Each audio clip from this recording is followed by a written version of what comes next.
back in 2014, this guy is working extremely hard to pass the mock exam. When the exam does come though, his performance is so pathetic that his friends start making jokes about him. This makes him feel so bad. A few months down the line, however, he passes the final exam so well that those friends are bewildered. He beats their whole school. How does someone do something like that? How can you do something like that?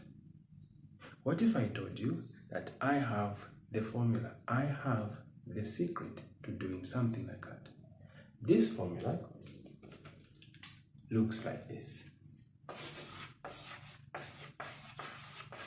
Success is as a result of work plus luck. This means that if you want to be successful, to move from zero to hero, you have to put in work and have an amount of luck. But what does this actually mean? What is work? In this context, work is you sitting down in class, paying attention, and understanding everything the teacher is saying. Work is you going home, sitting by yourself, and studying so that you can understand deeper and further everything that the teacher taught. What is luck? Luck can be explained this way. Imagine this circle as the amount of information that you have up here. Then imagine this circle as the amount of information that is going to be tested in the exam. What is luck? Luck is the information that you know, the information that's going to be tested in the exam, and having these two coincide. When these two meet, when these two become the same thing, are the same, then you are going to have luck. And luck is so important, so much so that people sometimes who we expect to pass so well fail because they don't have luck. What am I talking about? Let me show it to you like this.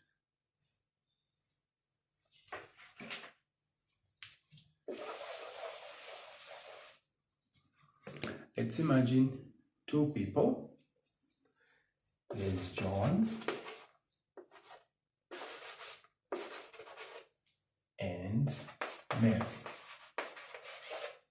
So John knows this amount of information and Mary this amount of information. We expect John, who has this whole lot of information, to pass far much better than Mary, who has this little amount of information. But if Mary is so lucky that the exam is examining much of the information, all of the information that she has, Mary is of course going to pass. But John, who has this amount of information, will not pass. How come? It's because the exam is not on the content that he knows. This explains why I failed my mock exam that badly. Oh, by the way, I was talking about myself. What happened? Yes, I was putting in the hard work. Yes, I was studying, but my interest, my curiosity took me out of context. I was studying the wrong things. For example, I was studying about the Cat's Eye Nebula. I was studying about Betelgeuse being this big, Sirius being that. By the way, those are stars I'm talking about. So I had information, but the information I had was not examinable, wasn't examined in the exam. As such, I failed the exam. So, long story short, luck plays an important role in your passing the exam. Now, what if I told you that we can actually remove luck out of the success equation. As such, exam success is directly equal to work, meaning everything you study is going to come in the exam. Everything you know you are going to be examined on. As such, success is guaranteed. So, how do you cut luck out of the success formula? Let me tell you a little story. There was this man who had a restaurant. Now, this restaurant grew so big in so little time that he needed extra help.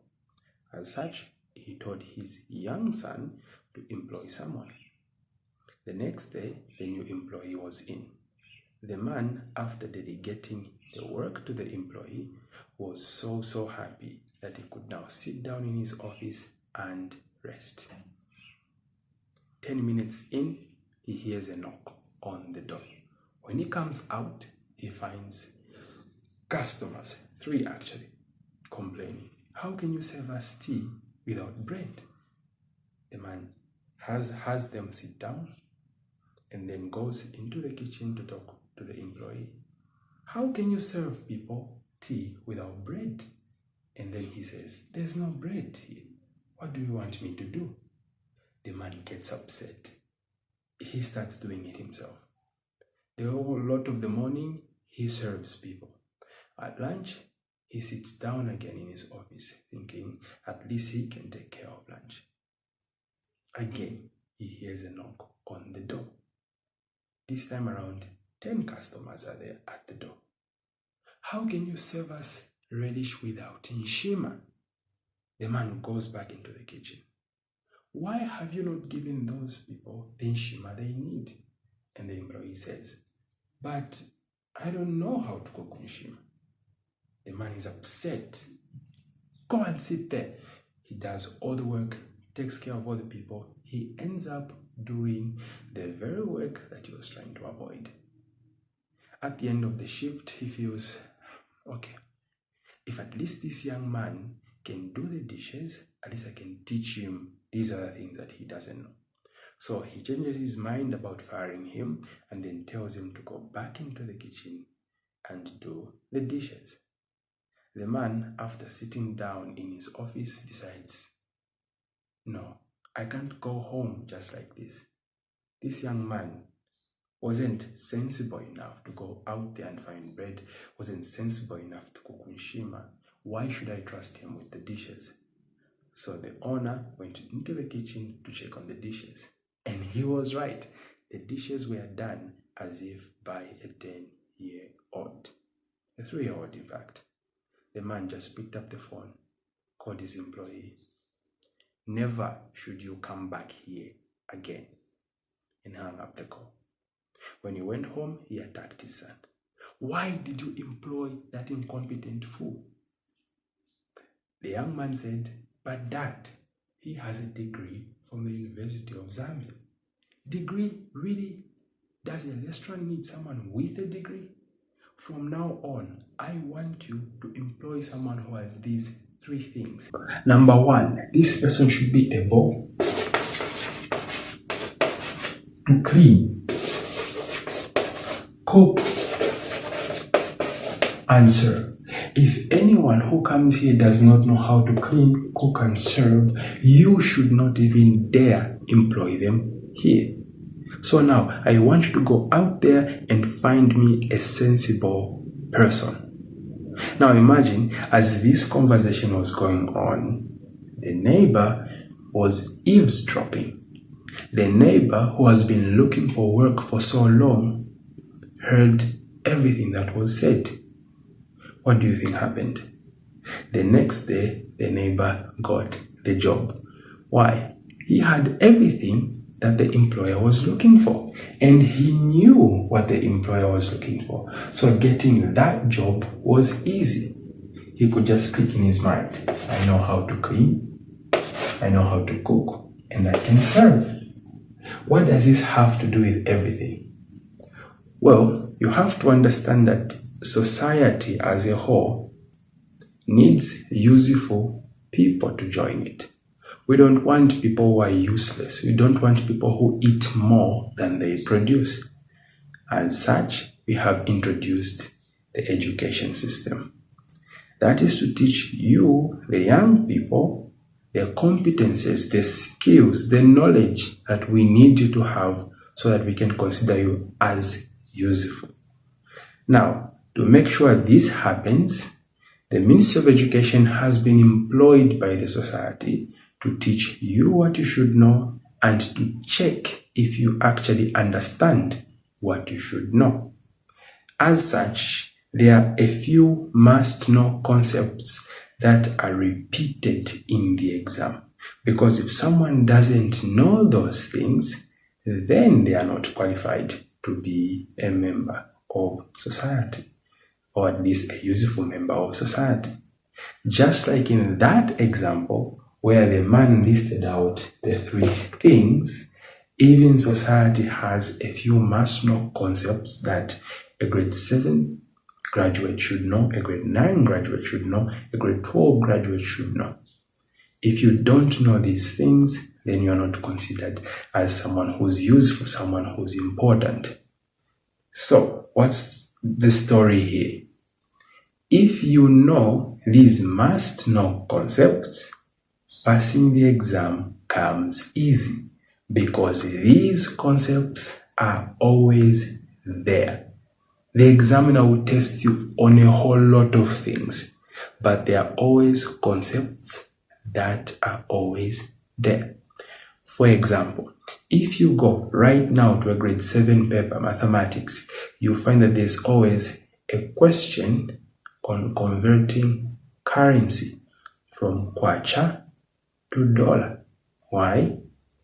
Other than kwacha, the other prominent currency we have here in our country is the dollar. So we need people who know how to convert from kwacha to dollar. That's why every mathematics paper in grade 7 has this question. Go to grade 12. There are always questions on statistics, linear programming, and what is this?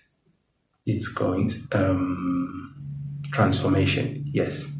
If you go to grade 12 biology, grade 12 biology paper 2 question 5 is always on genetics, either a Punnett square or a pedigree. How can you fail the exam like that? My friends and I, back in that 2014 I was talking about, by the exam time, we were so sure of what was coming in the exam that when the teacher, our math teacher, came and said, should I teach transformation? We said, no. We already know what we are going to attempt. We have enough. So, my point, if you know what's coming, passing the exam comes easy. Luck is no longer needed. You don't have to hope that what you know is what they test you on. No. You will know the actual information that they will test you on, like that neighbor who was eavesdropping. As such, success becomes very, very easy. So now, how do you know these must-know concepts? Watch my next video.